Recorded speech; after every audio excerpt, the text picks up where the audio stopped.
Good evening, everyone. Welcome to the Expert Live Q&A session with ParentCircle.com. While we all know that our children are the reason for all the liveliness and cheerfulness in our lives, there have been times when parents feel confused, stuck, and helpless. There are a lot of times when parents feel worried about this and are in need of help. Today we have with us Family and School Counsellor Mrs. Arundhati Swamy for an interactive live session to answer queries on managing your child's behaviour. Good evening, ma'am. Good evening, and I'm so happy to be sitting here with you and listening to your queries, and I hope whatever answers we share with you will definitely help you. We are looking forward to this event, and without any further delay, we shall move on to the questions that we have received so far. So, ma'am, our first question is, my daughter interrupts a conversation way too often. I asked her to use the raise your hand first when you have something to say technique. Looks like it is not working, as she will be raising her hand to say something every 2 minutes. She is 7 years old and loves to talk when we are talking. Okay, so this little girl seems to be fond of conversing with her parents, although the parents sometimes feel that she's interrupting.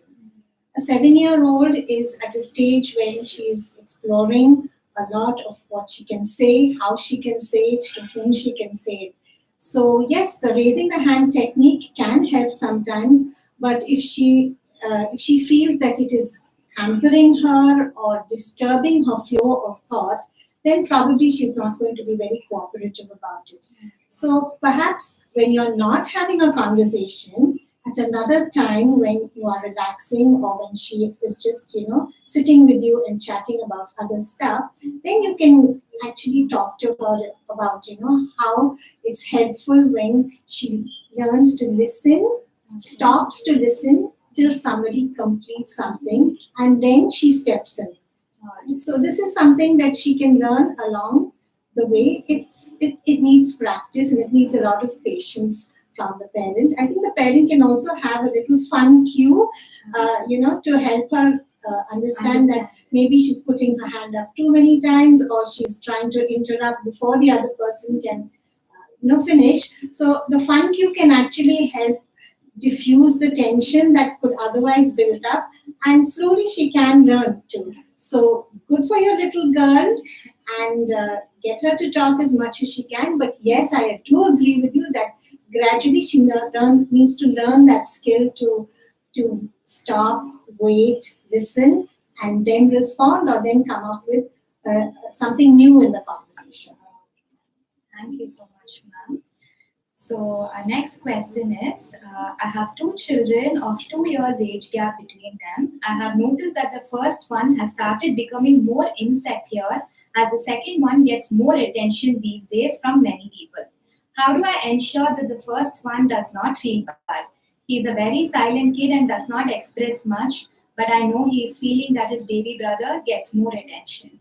Yeah, I think this is typically what happens when there's a younger sibling to compete with. Yes, so the younger sibling does tend to get a lot more attention, not just from family members, but even from visitors and when they're out anywhere or relatives. So I think the key here is to understand that your child will feel bad. So wanting to stop him from feeling bad may not be the ideal way to go. What we need to do is recognize and accept that feeling bad in a situation like this is normal for him.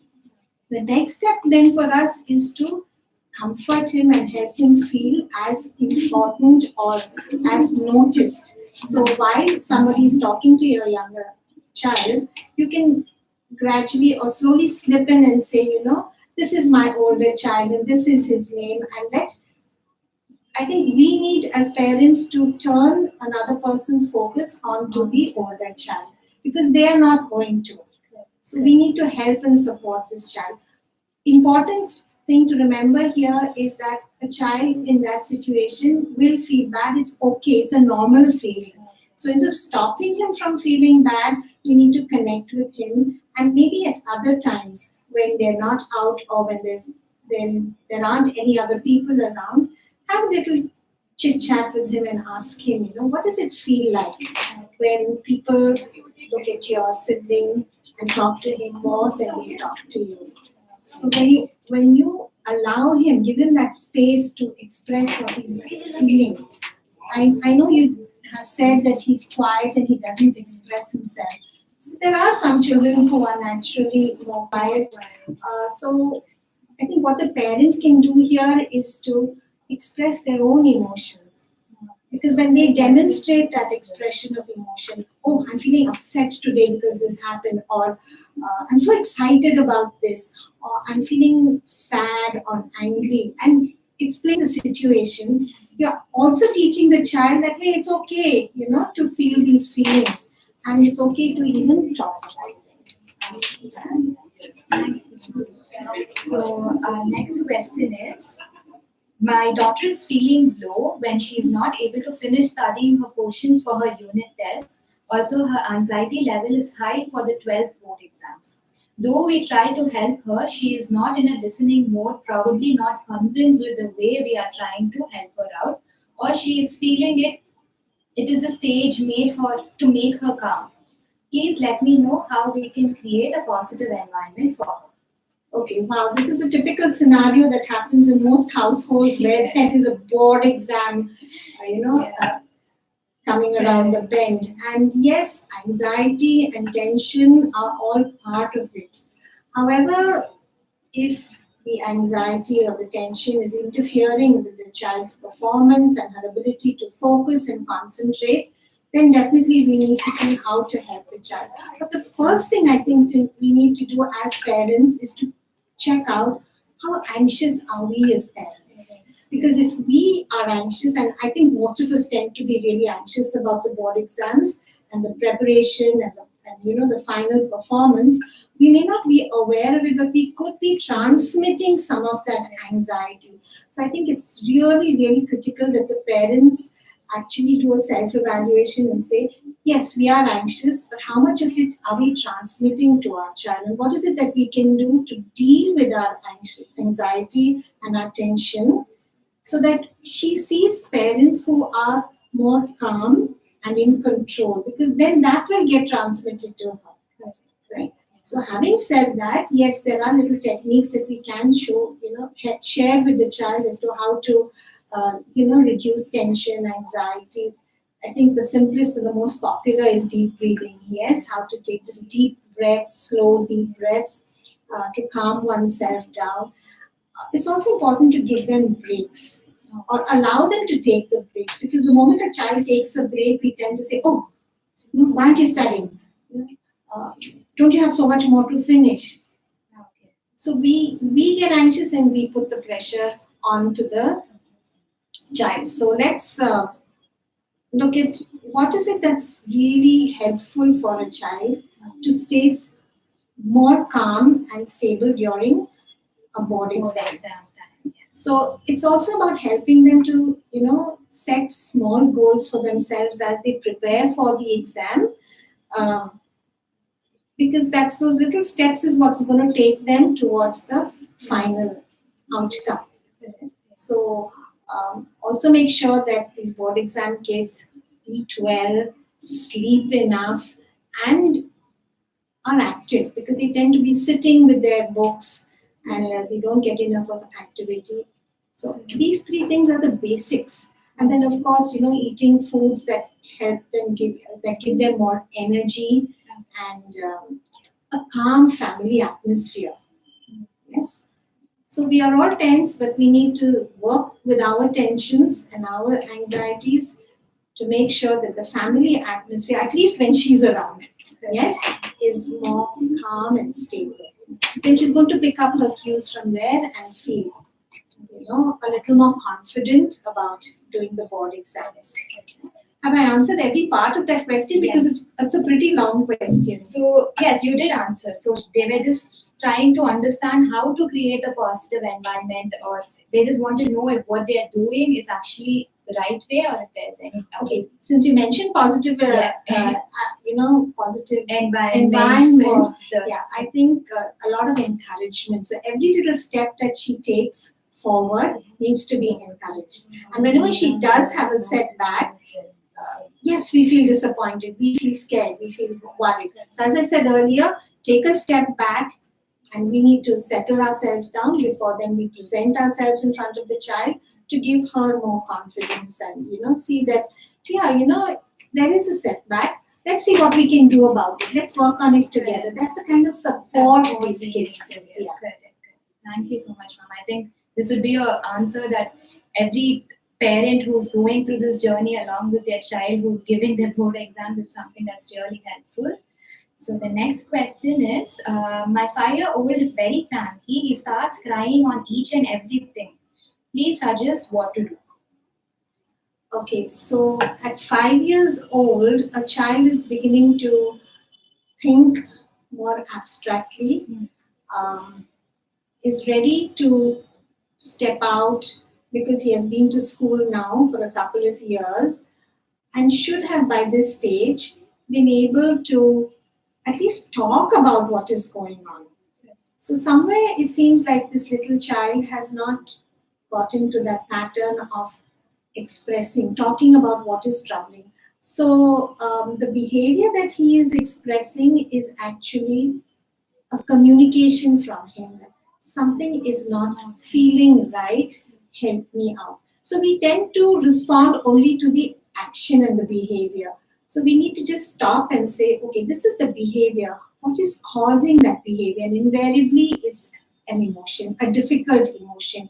It could be anger, it could be sadness, it could be fear, or a combination of these. Mm-hmm. So yes, it is distressing to see your child, what did you say the child was doing? Very cranky and cries for a lot of things. So just stopping the child and helping him to first calm down rather than say, stop crying, why are you crying, you cry all the time. These are the typical responses, right? So I think it's more helpful for the little one when you say, you seem to be upset about something. And then give the kid a little, hug, settle him down, and then say, would you like to tell me why you are crying? What is it that you want? And I think if we practice this pattern, the child will begin to understand that A, crying is not going to work. B, when I talk, people understand, and then I can be helped. The other question is, if the child is hyperactive, is it something normal or should they be taken and guided with more care? Okay, so this is a really interesting question because this word hyperactivity is used so commonly to describe any kind of behavior. When children are very active, we say, oh, he's hyperactive. So I would look at hyperactivity at two levels. One is when there's a highly energetic child full of, is all over the place and is curious and there's a lot of movement. And the other kind of hyperactivity is more of a clinical situation where there is an intrinsic inability to control oneself and to control the movements, etc. So let's take the first one, where the child is extremely active. Okay, these are children who need to be engaged a lot. So the moment they're finished with the task, they want to move on to the next. And sometimes they don't have ideas as to what to do next. And so it's the restlessness that comes out in this behavior. And so they're all over the place and trying to figure out what they want to do, stuck for ideas. There's nobody around to help them, guide them, or they can't think of what next can happen. So these are the children who are high energy, and they need to be constantly engaged, which is of course very difficult for the parent. Yes, it's hard for a parent to constantly have ideas to engage. But it would be helpful to keep several activities at eye level for the child rather than tuck them away somewhere where they cannot see. So the moment they want to do something, their eyes immediately fall on one of the activities that are placed at eye level. So then he can, can just pick up something. It's also helpful to just leave blank sheets of paper and crayons around so that if there's nothing else they can do, that's also a helpful activity for them. So this high energy, etc., is okay, provided it does not interfere with the child's normal functioning. Yes. When I say normal functioning, it means that every other aspect of the way he conducts himself through the day is okay. It's not really disturbing. It's just that it's hard for a parent to keep up the pace. So it requires a little more effort and a little more creativity and a little more alertness on the part of the parent. When I talk about the clinical hyperactivity, that's more of a neurological condition where this child cannot help being that way. Okay?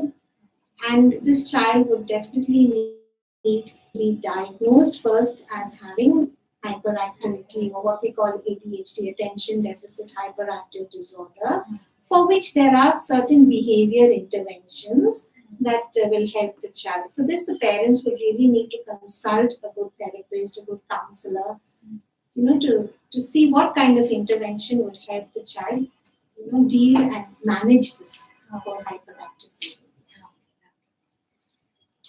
So next we have, my 4-year-old is constantly hitting everyone he sees, especially his friends who come to visit him. This worries me. What should I do? Yes, so it's again distressing when your child is, all the time hitting other children, because then he becomes or she becomes unpopular with the kids. Parents get into the picture as well and complain. So as a mother or a father, you could feel really, distressed and wonder, what is it that I'm doing wrong with my child, or why is it that my child has turned out to be like this, hitting others. Hitting others is another way of communicating to people around that something's not feeling right. In fact, every behavior of a child is an indication for us that there is something else going on within the child, and we need to work on what is the root cause. There is some disturbed emotion that's upsetting this child. This child hasn't learned to communicate in the right way. So hitting makes the others unhappy, makes them very resentful. So this child then begins to feel rejected because nobody wants to play with him, and that adds to his frustration. So there's something going on within this child at the emotional level. So it would be a good idea, if the parents are not able to, communicate with the child and get him to express what is really troubling him inside. Again, I would suggest it would be helpful to consult somebody, talk to someone, probably a professional counselor, help them to, who will help the parents to find out what exactly is going on in this child, because there has to be a reason for this behavior. And it's sometimes very difficult for parents also to discover what it is. A child himself may not know why he's doing this. And usually when children hit, what is our first response? Don't hit. It's wrong. It's bad. What will people say? Nobody will like you. So all these statements only add to the child's distress. So I think hitting over a long period of time, and where the child is not responding to anything that the parent is doing to help, and at 5 years, it's not really appropriate. So the child is capable of understanding, but there is something that is blocking. So definitely, I think consulting a professional will help both the child and the parent. So meanwhile, while you were answering all these questions, we have also got a lot of questions during the session. So we'll just take a look at a few of them. So, how do I talk to my angry toddler? That's a good one. How do I talk to my angry toddler?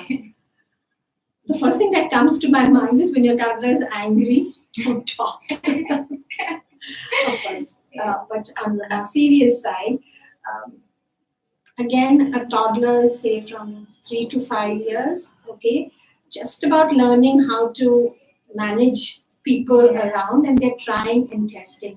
So it's very normal for a toddler to be angry. It's not a bad thing at all. Because we all have these emotions and it's okay for any of us to express, to feel anger.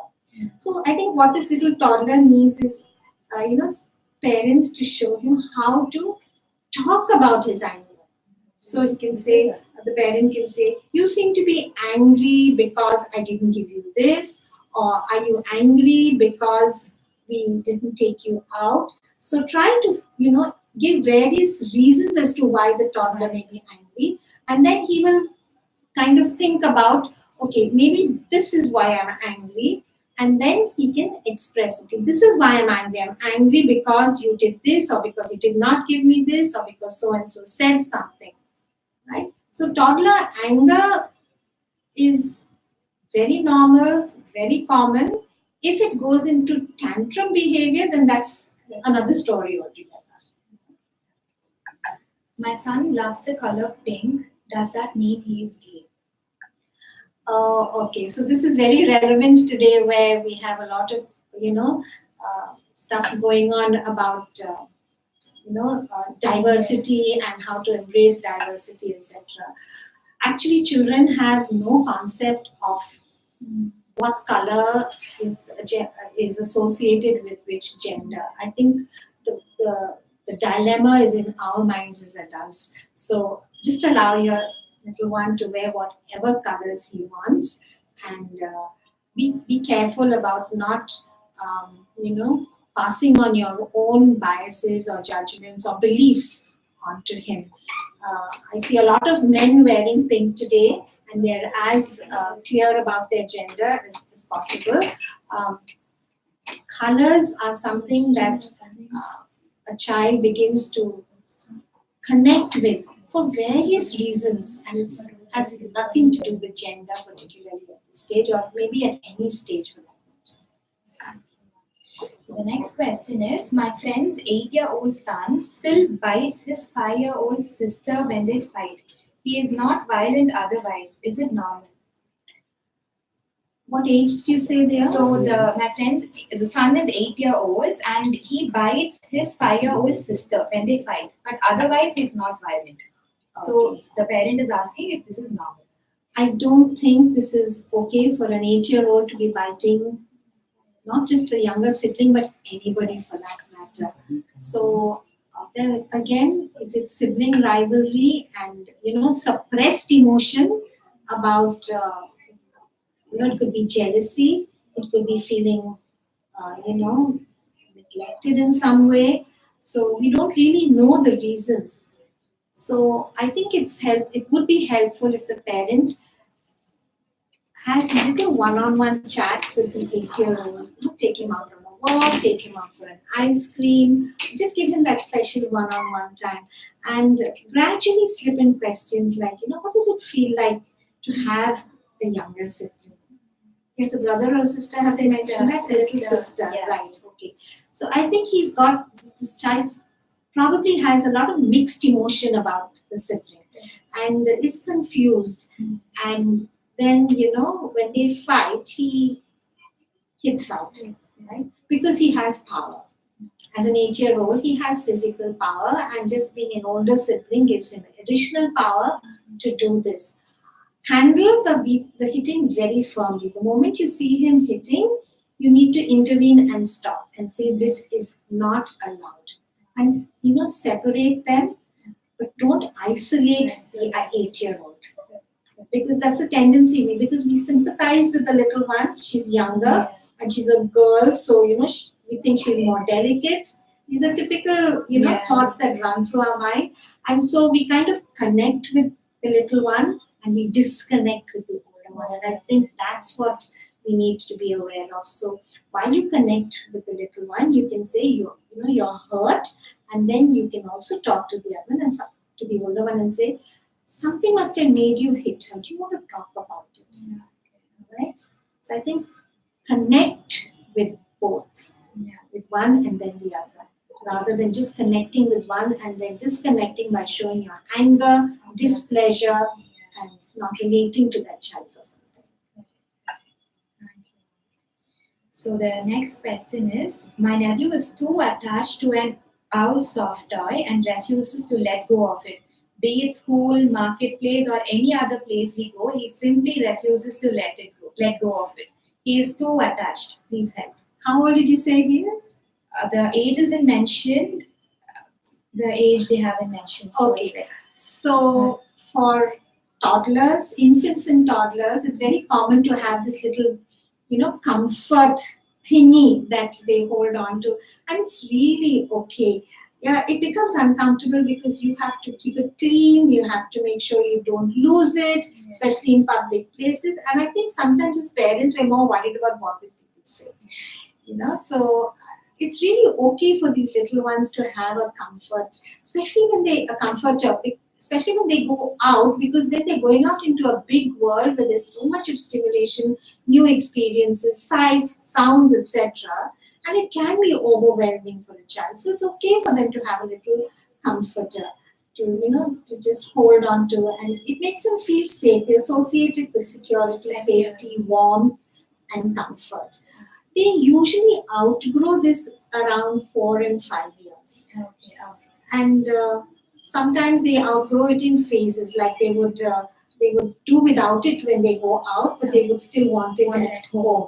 And then they would further advance, and when they're not all the time that they're at home, but when they're tired or when they just want to feel a little cozy, they might do it. So I think if it's a toddler, it's still absolutely fine. When children, friends of the same age group, are fighting, when is the point a parent should step in? Or should parents just let them sort it out themselves? I think fighting in the sense they have a fight with their friends or something of that sort.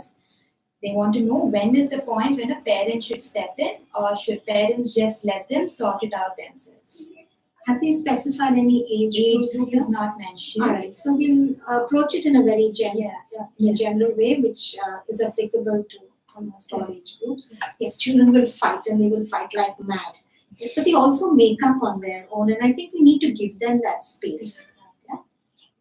If we feel that our child is being too aggressive or fighting more often than necessary, it's a good idea to talk to the child a little later and say, what happened, and what made you feel so angry with this person? What did the other person say and do to upset you so much? So the child begins to connect with what emotion I was experiencing at that time, because that's the emotion then prompts the behavior, and the fighting starts. So I think just talking to the child at another time, not just after a fight or just during the fight, and only when it's very frequent, or when it's there's too much of aggression, because children learn a lot through fighting. They learn to negotiate, they learn to argue, they learn to stand up for themselves, they learn to make a point, and slowly they begin to regulate how to communicate all of that. Yes, so while it's okay to let them fight, you watch and see, watch the frequency and the intensity with which the fights happen. If the fights are making your child unpopular with the others, they don't want to include her or him in the game, that's when you need to step in and have a little chat with your child and ask, why is this happening? Can I help you? How can I help you? Tell me what you feel when others fight with you. And open up that conversation where the child can express. And please, importantly, remember that as parents, we need to just listen to what the child is saying. Let them tell their whole story. Because when they tell their whole story without any interruption from us, they are actually facing certain truths in them. And they come out with solutions on their own, because then they have had, the clarity as to who was at fault, what is it that I did wrong, and what is it that I need to be aware of. Thank you, ma'am. How to get a 18-month-old to eat without the help of gadgets? This is a really big one, and it's a lot of concern around gadgets and how it's really impacting our lives and our child's lives. So experts today say that between 0 and 2 years, a little bit, occasional viewing of any screen is okay, provided that the material that they're viewing is not overwhelming, uh, meaning the sounds, the visuals, etc., are not too fast moving, and the music is not too jarring.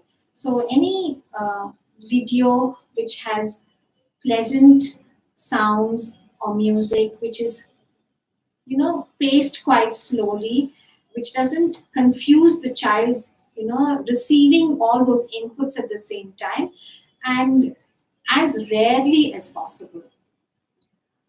So when your 18-month-old child refuses to eat, it means that it has become a habit. So sometimes, it's easy for us to distract the child, because eating, feeding our children is such a critical part of parenting, and we want to make sure the food goes down, so we're willing to try out anything. And of course the gadget is the easiest thing to give the child, because they immediately turn their attention to that, and then they just open their mouth and the food goes down and the parent is happy, right? But we're also teaching the child that I can only eat when I'm watching something, or we're also teaching the child that if I want to do something, I know exactly how to get the gadget from my parent. Yes, so it's a lot of manipulation that the child is learning here, and the child is not learning how to become aware of what they're eating, the texture, the smell, the taste. Am I full or not? Do I want more? So I think when feeding happens along with the gadget, it's more for the parent's comfort. I want to know that my child's stomach is full, and if it means giving the gadget, it's fine. It's not fine, really. So very gradually we have to, distract the child, and it's not difficult to distract the child, with other things, storytelling, singing songs, just talking about what's available in the room, what are the objects. I mean, we just need to use our creativity and see how is it that we can engage the child. We're competing with the gadget, yes, but what the gadget cannot compete with us is our human connect. And I think that is what we need to really bring out in our children. And once they begin to we connect with them and they see the warmth of that relationship, they will also respond. They will start chatting, they will start talking, they will start singing along with us. You talk about the food. You can make the food like an aeroplane, you can make it like a boat, you can make it like anything. It's just your creativity available. And that can be equally, in fact, more engaging for the child rather than the gadget. Thank you. The next question is, my son's age is 14 and he is very dependent on me for everything. How should I make him independent in his own work, especially studies? He doesn't make decisions of his own. So, how do children learn to make decisions? They learn it right from a very young age. Even toddlers can make decisions when you give a choice of, would you like this sweet or that sweet?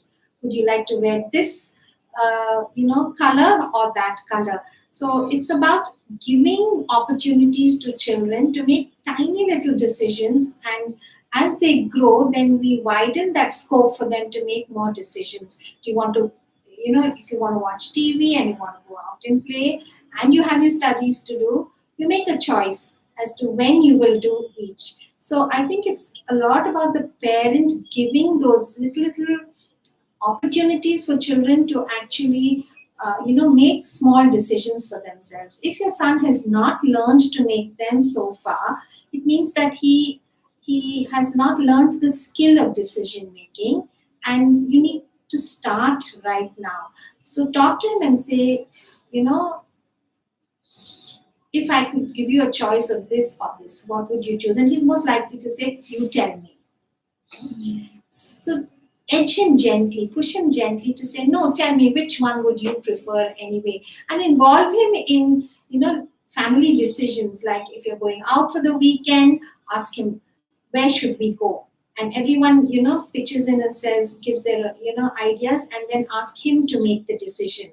So he feels that it's okay, and whatever decision he makes, we need to support him through that. Because if his first initial experiences with making decisions, if they are criticized, or if we give him a negative experience about it, he's going to back off from making decisions. So as a teenager, truly he should be seeking to make more decisions for himself. That's the independence that is slowly growing. So we need to guide him in that direction. So suddenly, asking him to make decisions on his own right now can be quite overwhelming. So I would say start with small little decisions. How do you like to organize your time? Make choices, and if you're doing something as a family together, allow him to take a decision and support him through that decision. There are lots of decisions that he's making on a daily basis, but he's not aware of it. So, should I do this today? Should I do this first? Should I go a little early somewhere, or is it okay if I go late? He is making several decisions, but he's not consciously aware of them. So make him aware, talk to him and let him know that, today, how many decisions did you take? For example, when you were crossing the road, how did you take a decision when to cross? So he is making a lot of decisions. When the teacher asked a question in class, how did you decide whether I should raise my hand or not? So he has certain skills, and not that he doesn't, but he's not aware. So once we make him aware that he is already doing that, that will give him a lot more confidence. And as I said earlier, take him on a step-by-step, process of giving him opportunities to make little decisions for himself within the home. Those skills then he will take outside the home, and it's very critical for him to be able to do this. Otherwise, he will allow friends to make decisions for him, and they may not always be good decisions. Thank you, ma'am. So the next question is, my child keeps sucking his thumb. He is 3 years old. Okay, yeah, there's a lot of opinion about thumb sucking. A dentist, for example, would say as long as the child's permanent teeth haven't come up, it's okay, right? Because once the permanent teeth come up, then the sucking can interfere with the alignment of teeth. There are lots of 3-year-old children who suck their thumb. I wonder when this child started sucking the thumb. Have they said anything? No, I think they're telling that it's 3 and he's still sucking the thumb. So is it something that they can do about it?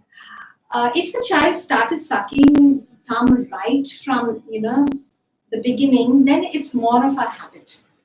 But if it develops suddenly, along, say, after 1 or 2 years, then I would look at it as, is this child wanting to feel safe and secure about something and finds that in the thumb?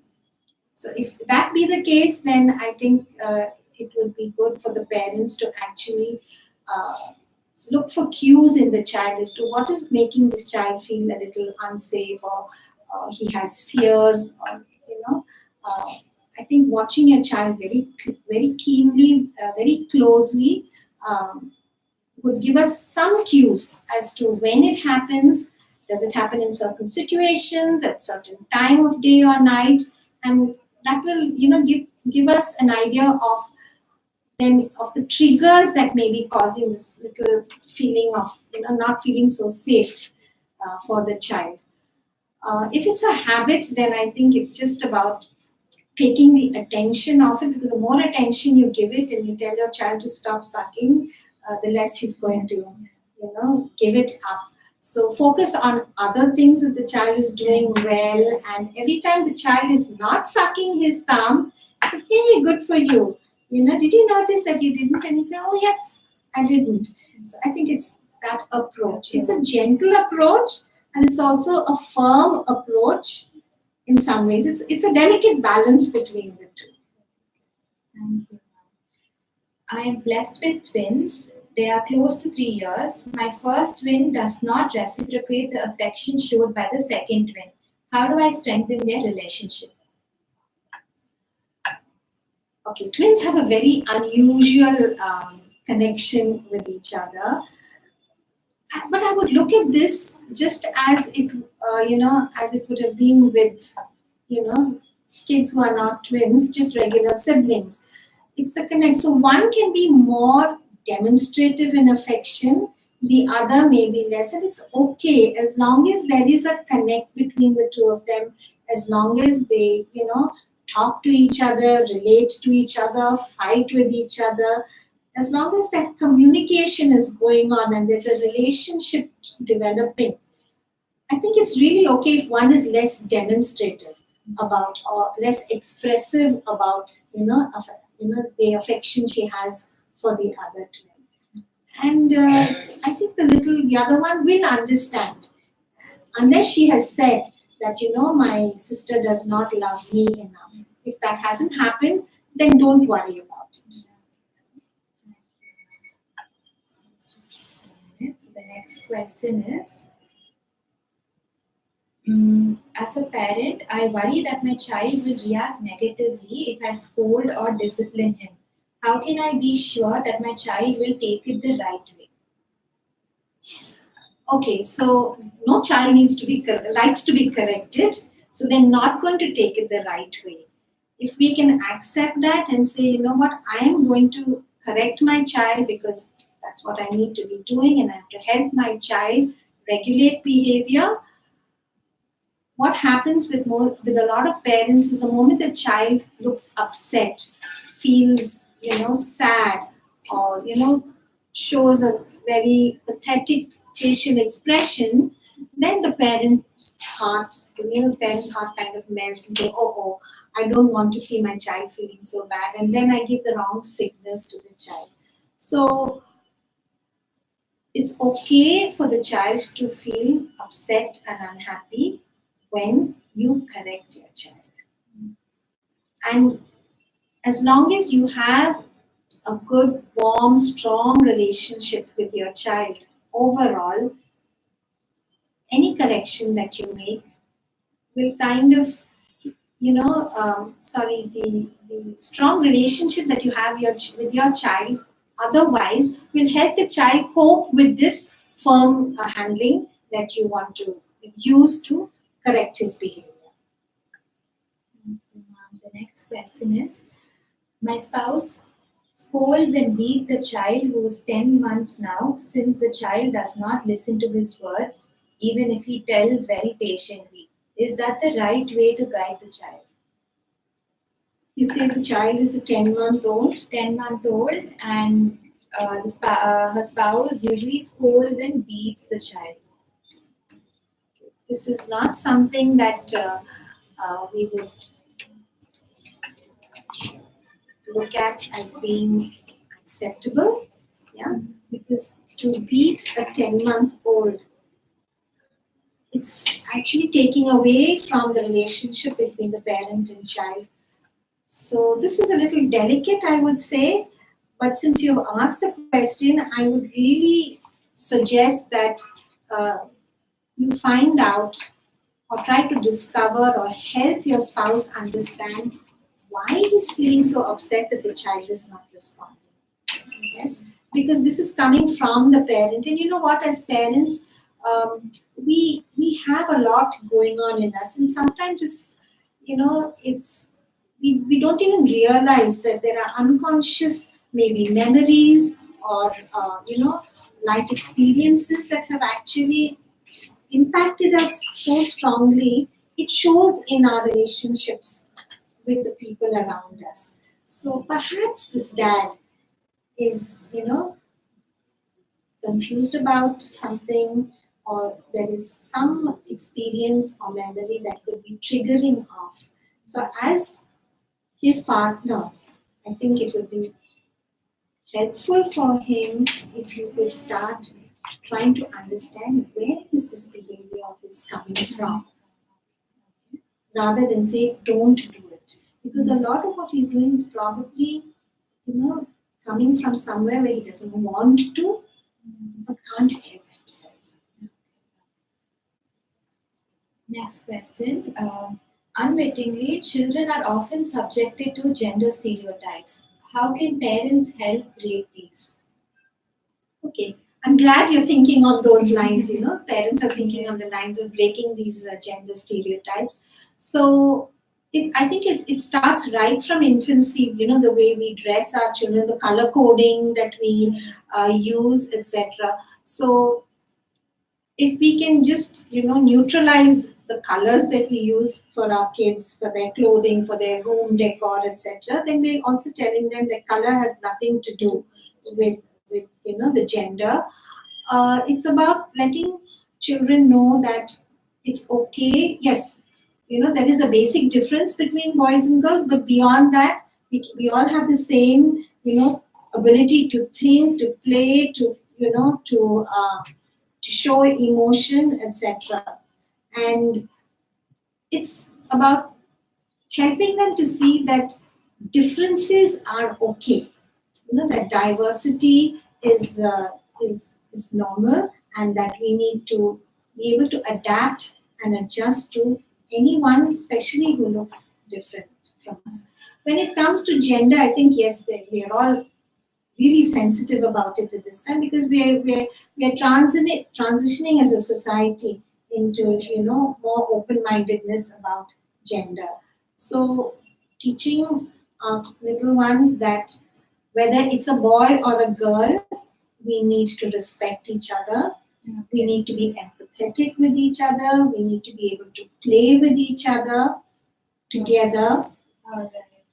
I think parents also, by the comments we make, by the conversations we have, children are picking up a lot of those ideas. So we as parents need to be careful about what we are saying about gender. And if we are using a lot of stereotyping, the kids are. So we have a few more questions left. How to motivate a 16-year-old to wake up early at the same time every day? Since they have too much to study, they are less active also, and on holidays and weekends, they wake up a little late. Okay, all right, yes.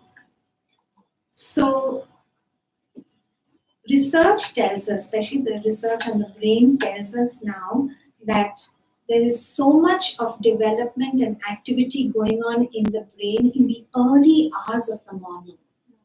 And that's why teens need to sleep late. But that goes completely against our school schedules, where kids are getting up at 4 in the morning, going for tuitions, studying, etc. So we are actually going against nature when we tell them to get up early and deprive them of their sleep.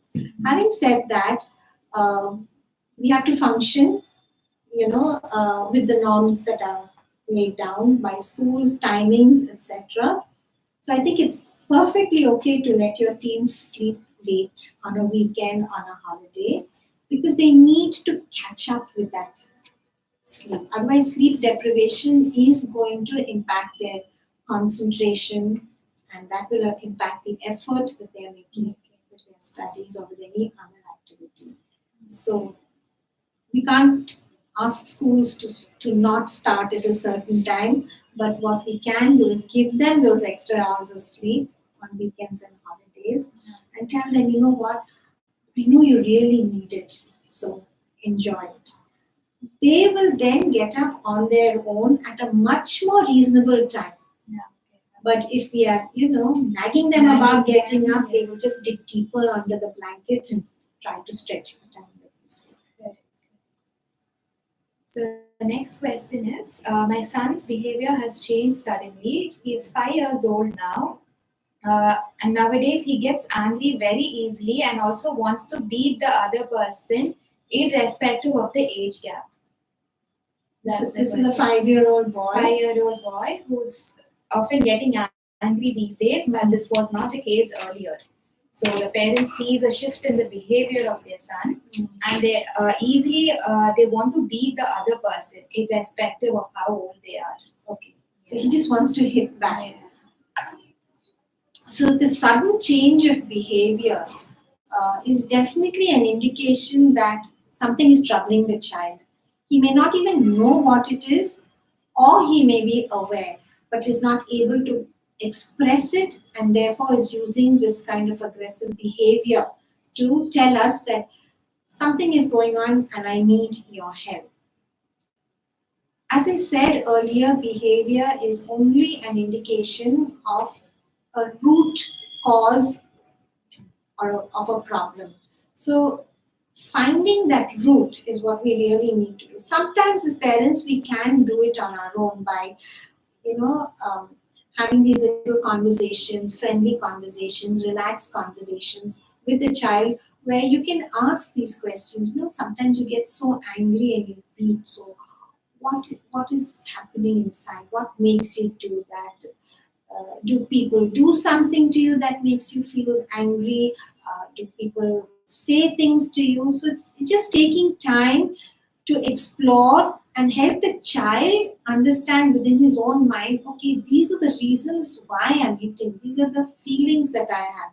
Once they're out, then it's so much easier for the parent then to talk about these emotions and help him, take each situation and help him understand how he can handle it differently. So the next time somebody says something to you and you don't like it, what could you do differently? Instead of hitting, what could you tell this person?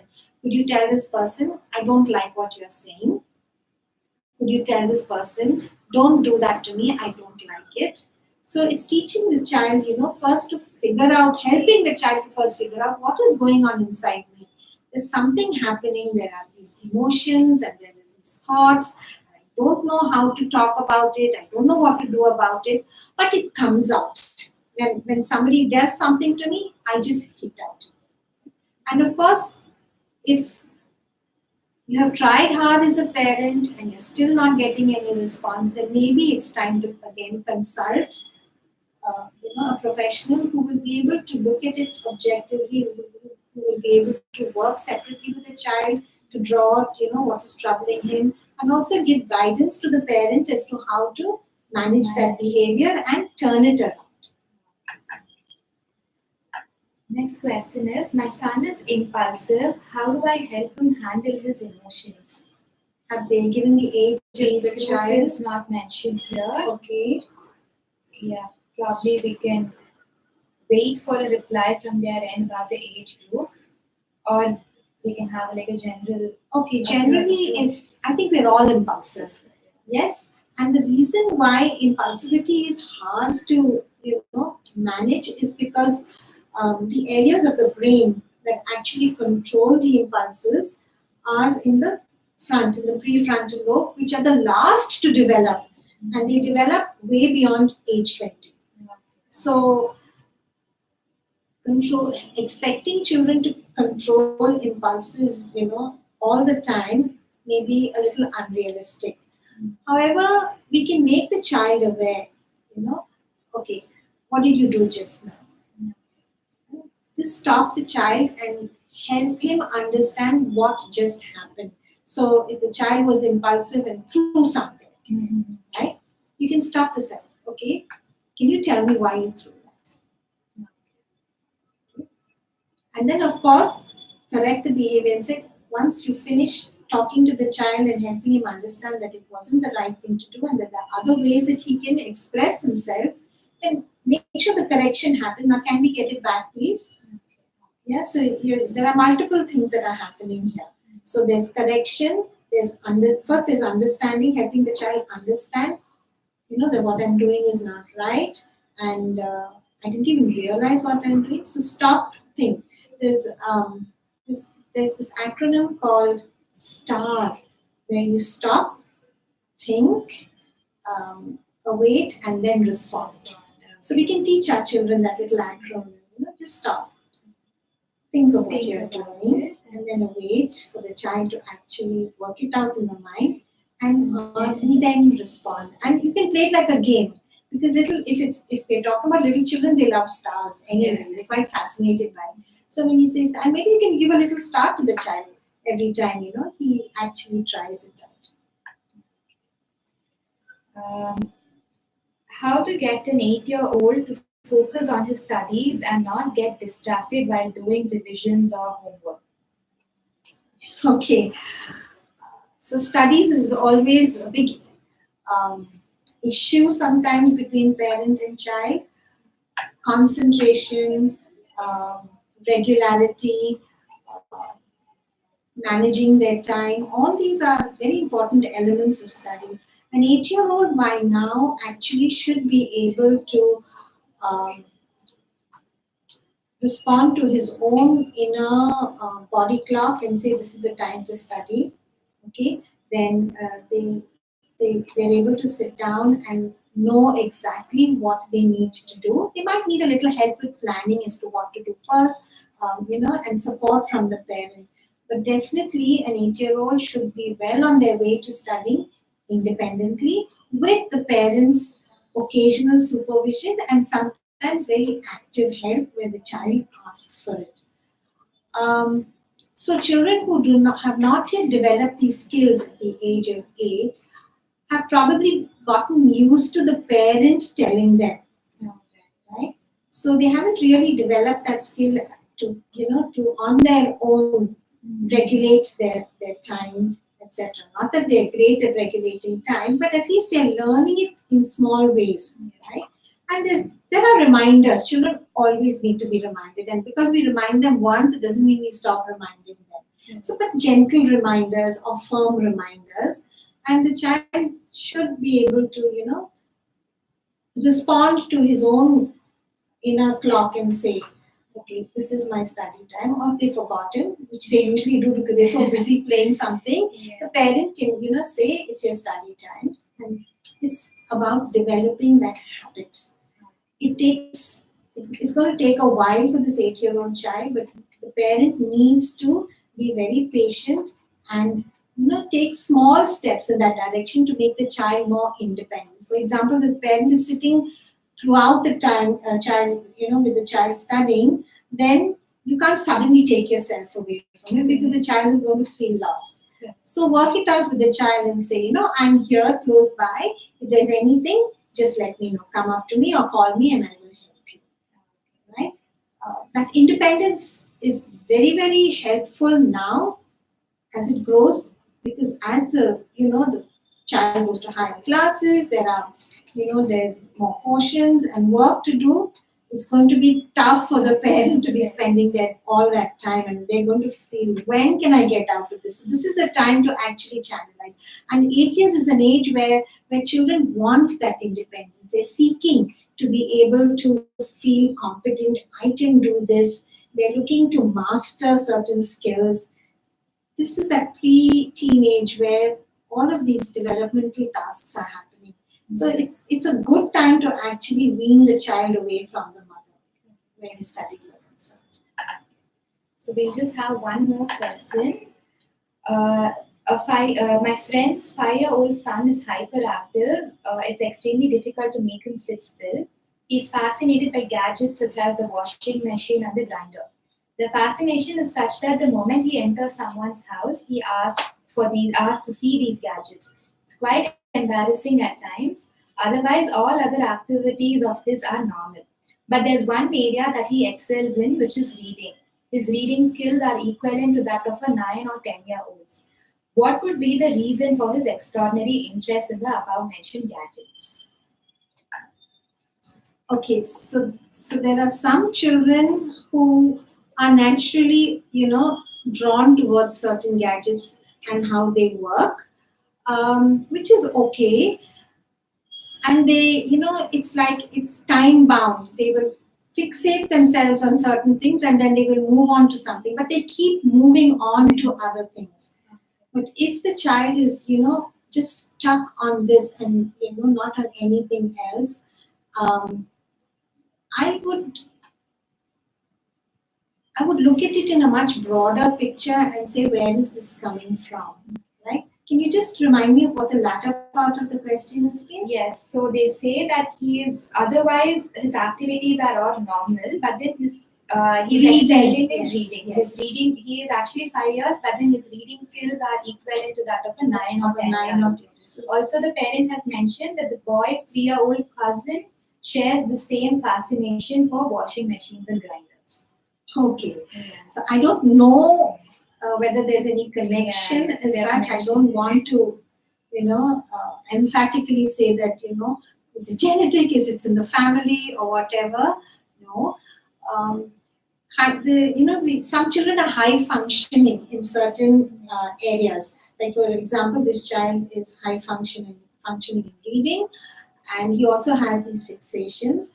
So unless we know more details about this child's whole developmental pattern and how he functions in school, etc., honestly, I would find it very difficult to give a very a straight or direct answer. So if this parent does want us to help a little more, I would request you to give us a few more details. Just connect with us on the circle discussion thread. Yeah, and we can put a few more questions to you as a parent and get a few more details to help us guide you better. Yes. Thank you so much, ma'am. We've got such a lovely session here, and we had a lot of questions being answered, and I'm pretty sure a lot of parents are getting their queries answered through this session. It was wonderful to have you today, and we'd be more than happy to have more questions coming from you, and we will be answering them via our circles. And if all these such live sessions are interesting, we can have more such interesting sessions probably every month. So stay tuned to parentscircle.com, and thank you so much for being here. Thank you so much, Rashmi, and it's been a pleasure interacting with all of you. Yeah, thanks. So stay tuned to Parent Circle. Thank you. Thank